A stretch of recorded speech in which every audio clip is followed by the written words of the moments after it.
مولانا روم رحمۃ اللہ علیہ فرماتے ہیں، ایک شخص مسجد میں نماز ادا کرنے کے لیے اندھیری رات میں گھر سے نکلا۔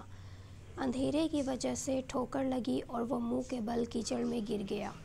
کیچڑ سے اٹھ کر وہ گھر واپس گیا اور لباس تبدیل کر کے دوبارہ مسجد کی طرف چل دیا۔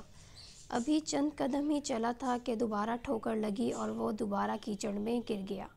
کیچڑ سے اٹھ کر وہ ایک بار پھر گھر واپس گیا اور لباس تبدیل کر کے مسجد جانے کے لیے دوبارہ گھر سے نکلا۔ اپنے گھر کے دروازے پر اسے ایک شخص ملا جو اپنے ہاتھ میں ایک روشن چراغ تھامے ہوئے تھا۔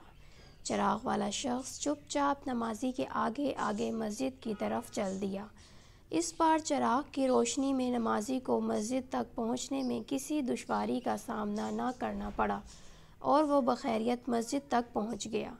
مسجد کے دروازے پر پہنچ کر چراغ والا شخص رک گیا۔ نمازی اسے وہیں چھوڑ کر مسجد میں داخل ہو گیا اور نماز ادا کرنے لگا۔ نماز سے فارغ ہو کر وہ مسجد سے باہر آیا تو اس نے دیکھا چراغ والا شخص اس کا منتظر ہے تاکہ اسے دوبارہ چراغ کی روشنی میں گھر تک چھوڑ آئے۔ جب نمازی گھر پہنچ گیا تو نمازی نے اس اجنبی سے پوچھا، آپ کون ہیں؟ اجنبی بولا، سچ بتاؤں تو میں ابلیس ہوں۔ نمازی کی حیرت کی انتہا نہ رہی۔ اس نے پوچھا، تجھے تو میری نماز رہ جانے پر خوش ہونا چاہیے تھا، پھر تو چراغ کی روشنی میں مجھے مسجد تک کیوں لایا؟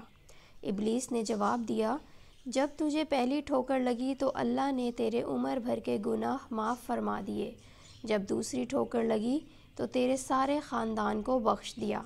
مجھے فکر ہوئی کہ اب اگر تو ٹھوکر کھا کر گرا تو کہیں اللہ تیرے سارے گاؤں کی مغفرت نہ فرما دے، اس لیے چراغ لے کر آیا ہوں کہ تو بغیر گرے مسجد تک پہنچ جائے۔